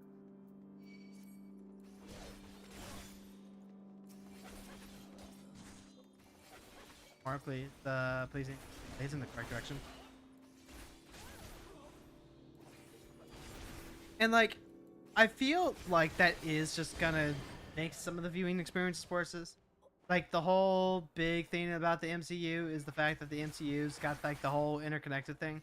That was so exciting when it first started happening, but then, you know, it just grew too convoluted. This song and dance has been done before, so I don't want to spend like too much time yapping about that. But I do feel the need to, like, you know, whinge just a little bit about how much homework that makes it. So it's like, you know, Sam got his own Captain America movie after the whole Captain America Winter Soldier series. But let's go ahead and just go straight into Sam Wilson Captain America movie. without watching the streaming service series and see exactly how much that movie holds up. And then I can already hear some people saying, but Hero, you're not going to like the movie nearly as much because you're not going to know what's going on. And I'm going to be like, yep, that is exactly the point. That is exactly the point that I'm going to be trying to make here. If the movie somehow captures my attention, right? If these movies somehow capture my attention despite not having seen the series, then hey, you know what? Maybe the film is actually somewhat decent. If not, well, we're pretty much just confirming something that we already knew. All right. You into the.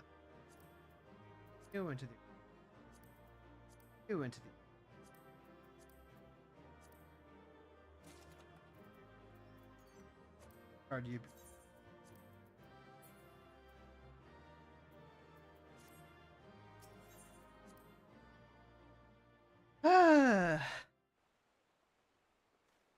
All heavy. All heavy stuff. Well, I understand what you're doing with the movie watches. I do feel that it's slightly tone deaf to the fact that it's supposed to be a compilation series. And I think having a compilation series is kind of tone deaf to the reality of people who watch stuff. Not like the JoJo thing, though. I mean, JoJo's very different. Or rather, maybe it's because of the success that JoJo has been having that I'm kind of inclined to stuff like this. Like, JoJo holds up even watching it out of order. So, like, just watching movies,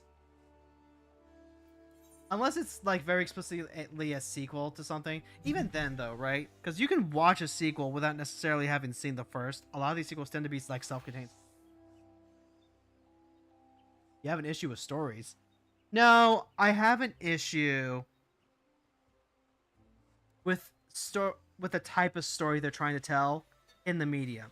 I still maintain that a lot of these crossover MCU movies don't hold up as standalone films.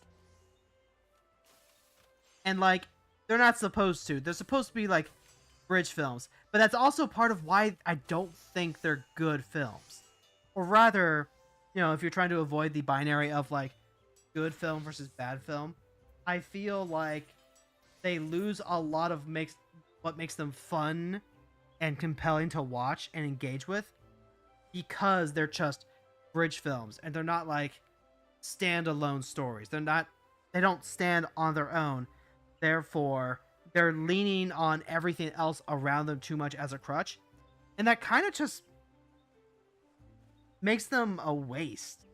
That's not the way I want to put it, but, like, it's the closest vocabulary that I have for this feeling right now.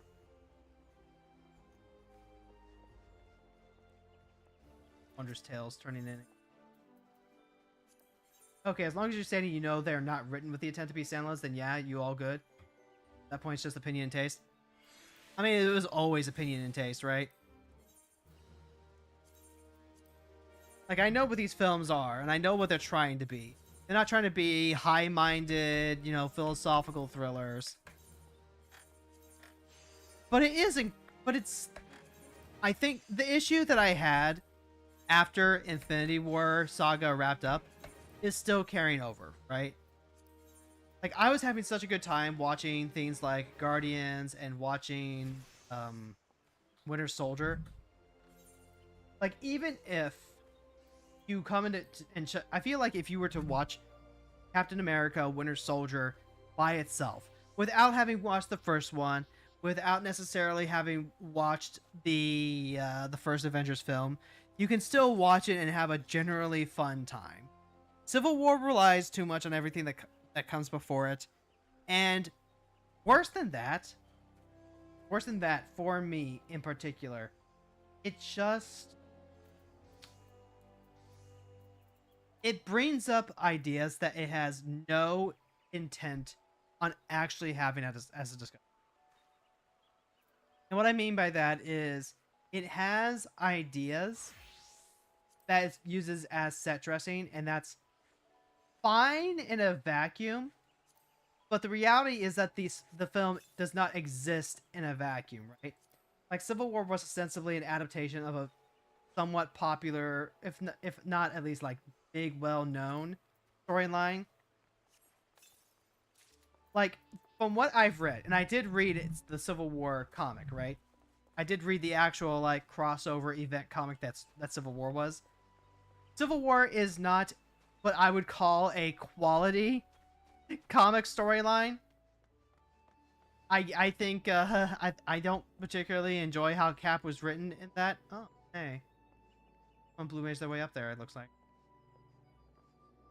But at least it was trying to have like an actual discussion on the role of oversight for superheroes, on the act of vigilantism, on what exactly you do with metahumans who like continuously get out and wreak havoc and stuff like that. It wasn't having that conversation particularly well or skillfully, but like it was at least trying to have it.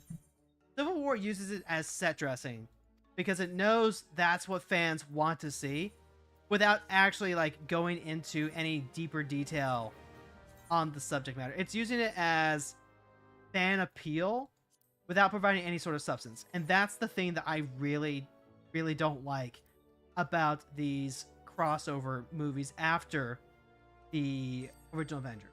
The original Avengers had this, you know, the drama of the team coming together, and that was enough. That was enough. Like, it's Loki is the bad guy. Loki has come to Earth, and he's going to try and, like, take over the world and all that stuff. And that is enough because the drama of the team having to come together from a bunch of different backgrounds is entertaining. It doesn't need to have that bigger discussion. And then, you know, Ultron happens, and there's some fun entertainment there because it's, you know, it's a bad guy created by Tony's hubris of trying to think his way to world peace and come up with a perfect solution. Like, that's fine. But also, it's not trying to have a deeper discussion beyond just, like, the drama that causes. There's a little bit of theming in the idea of a bunch of different people are constantly fighting, and then they still unite as a team to beat Ultron, who is literally like a hive mind. It's in that whole, you know, all of you versus all of me scene where they fight all the Ultrons to keep them trying to get to the switch that's going to drop Sokovia on there. Like, it's fine. But then Civil War comes out, and Civil War is like trying to eat all of the frosting off of a buttercream cake. It is 100% sugar, and I hate buttercream icing. I hate it so much. It's too fucking sweet. There's no substance to it, and I'm just gonna scrape it off. I'm just gonna fucking scrape it off the cake because I would rather just have a plain ass unicinged cake and have to deal with all this fucking shit that's on top of it. Personally, I like the connection. I was a fonder of older comic book movies that would each seem to exist in a vacuum, everything being completely on its own. But like, I mean, that's fine. I love the connection too, right? I love the connection too. What I don't like is how the movies rely too much on other films existing in order to justify their existence. That's my big takeaway. Get it, my night?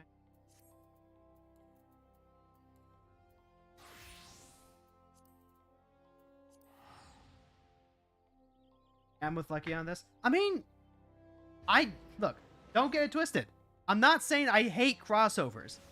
I'm saying I hate that the crossovers don't do anything to, like, justify their existence as standalone films. Because otherwise, it would be better as a streaming series, as a mini-series, as a television show, you know? You're trying to have this super long saga with multiple characters in it, and you've gone ahead and you've made it a movie because the movies are what earn the big immediate dollars. They're what earn the big media attention. They're the, quote, legitimate form of entertainment that you're trying to appeal for here. When really, you needed to scale all this the fuck back in the first place. Also, Mike, how much on Poetics? Am I going to overcap? I am.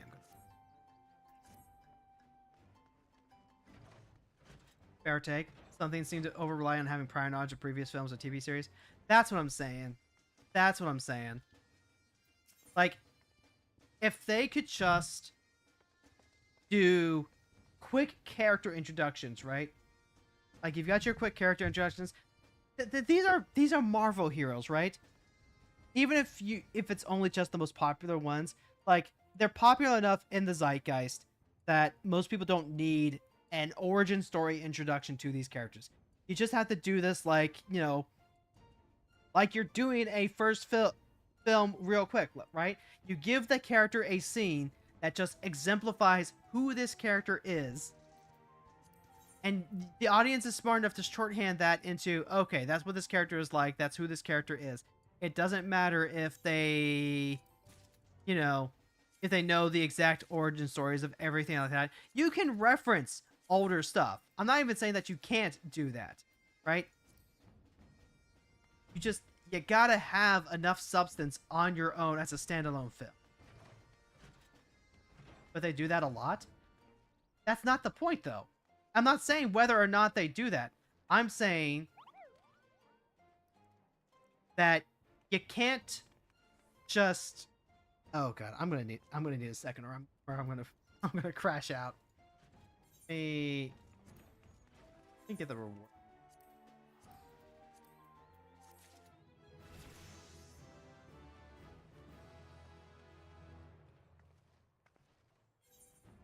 Okay. Again, I'm going to go back to Civil War with this, because Civil War is the movie that I have this issue the most with. Civil War really doesn't do anything to catch up the audience on what exactly is going on. It is relying on the audience to know exactly, like, who the guy the Avengers are chasing down is. It's relying on them just, like, having seen the previous stuff without necessarily establishing who they are as characters. There's a little bit of that with Cap. When he has that introduction scene, it's him, you know, kind of peeking out and being like surveil and, you know, checking things out. But there really isn't anything for like Black Widow. There really isn't anything for Wanda. There's no strong character introductions. It's really relying on you knowing who they are beforehand from others. So do you hate sequels? What did I just say? What did I just say? Don't get it twisted. I'm not saying that the sequels are bad, or that crossovers are bad, or that alluding to previous films are bad. What I'm saying is, do enough as a movie to justify being a movie. Modern superhero movies and shows are perfect examples of the Surf Dracula dilemma. No, I think older superhero movies actually had more of the Surf Dracula dilemma. Like, the Surf Dracula dilemma was a lot more prevalent in the Netflix Daredevil series, where he spent like literally the entire series before he got his Daredevil suit. It was definitely an issue with the older films. Like, oh my god, I remember watching like a 70s or 80s Captain America film where he spent the entire film not being Captain America until like the very end. I remember that era. I don't want to hate the current era of Marvel movies, because like these movies are still better than what we got back then when it took that long. Like, I understand what you're saying, but it's also a sequel movie, so that is like prerequisite of the movie. I just can't wrap my head around that. I mean, no, it's not. No, it really isn't. Good sequel movies don't require you to have seen the first movie in order to enjoy them. You can watch Terminator 2 before the original Terminator. It sounds crazy, but you can do that. You can just watch a movie. You can watch Nightmare on Elm Street 2 without having seen Nightmare on Elm Street. Like, good sequels stand on their own without necessarily just, like, having assumed you saw the first one. And I know that for a fact because I used to watch a ton of sequels before seeing the originals. I used to read books, right? Like the biggest thing that I keep coming back to is how I would get into a book series and I would read that book and I would just completely miss the fact that there were books that had come before that. Books that would, explain quite a bit of what had, some of the things that were happening and maybe like a couple of things that were being alluded to beforehand. But it never felt like, I never felt lost. I never felt lost because the book did enough work to make sure that I wasn't lost. It was doing enough work to make sure that I understood the characters, the situation, and the stuff. And it stood alone as its own story. And what makes movies like Civil War so frustrating is that they don't do that. They just don't. Like, if you had not seen Civil War, if you hadn't seen all this other stuff, like, you are going to be a lot more lost than you would have been otherwise. That is my feeling on it. Yes, I've only watched Terminator 2, never seen the original. I like the original. My husband and my wife like the original quite a bit. Wait, hold on. Did I not? I didn't get a new one. My husband and wife both like the original Terminator more than Terminator. To me, that sounds nuts. I love Terminator. But then again, I also love, like, super buff, life crisis Sarah Connor.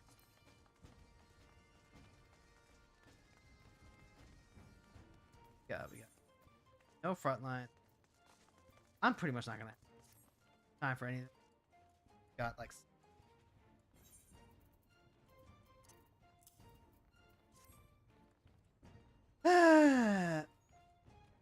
so like me, it's still sequels written with different intents. You can write a standalone sequel and a required reading sequel. I mean, you can. That doesn't mean that it's going to turn out well, right? Like, you can do anything. You can make a deliberately awful movie so that way, like, it crashes and then the IRS never checked the funds to second guess all the investors that you scammed out of it, right? Like, that's a thing you can do. That doesn't mean I recommend it.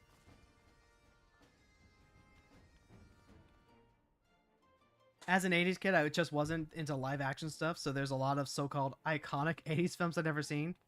The Terminator being one of them. I would do a movie now. I would do... Terminator 1 has like such a lower... It feels significantly lower budget. It feels like it was definitely made in the age before Terminator 2 came out. Like, if Terminator 2 is the quintessential 80s action film, or even despite... It was like 1991, wasn't it? I think it was like early. Yeah, that sounds about right. Like, original Terminator definitely feels like a 70s movie, despite actually taking place in the 80s. It's kind of crazy, but I like it. It feels a lot more horror vibes than the action vibes of Terminator 2. But that is what I mean. You still come down to quality of the movie, not that it's one type of sequel or another. Ron, you're saying exactly what I'm saying. You're saying exactly what I'm saying, buddy. Anyway, oh god, I need to crack my joints here.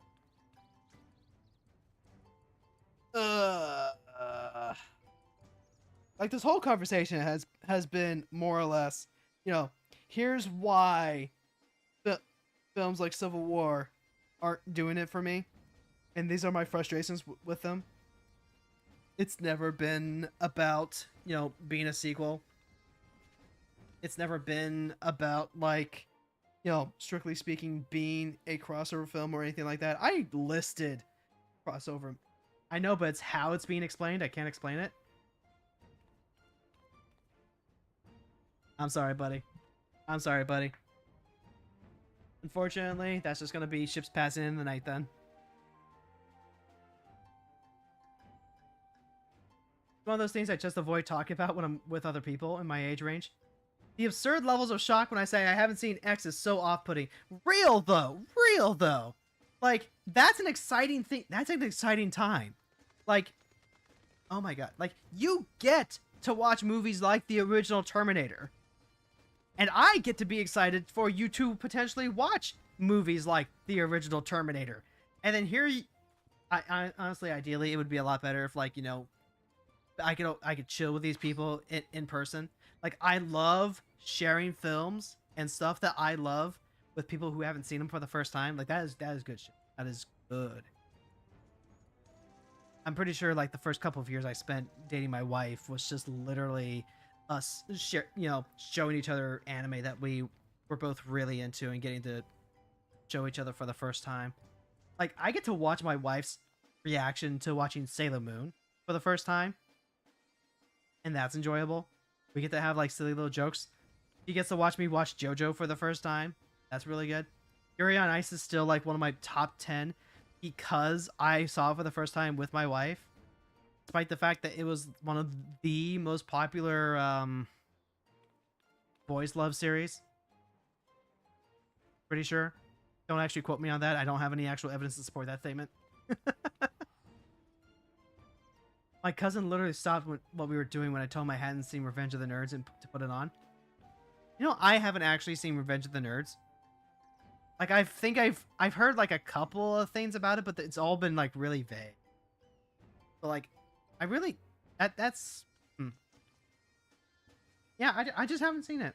I haven't seen it, and like I keep forgetting that it exists. So like, you know, it just hasn't been a priority. Part of what's been great about Family Movie Night is just getting to watch a lot of the critically acclaimed films, or at least very top of consciousness in pop culture stuff. Like, that's been really great. It's been great to like catch up on a ton of stuff.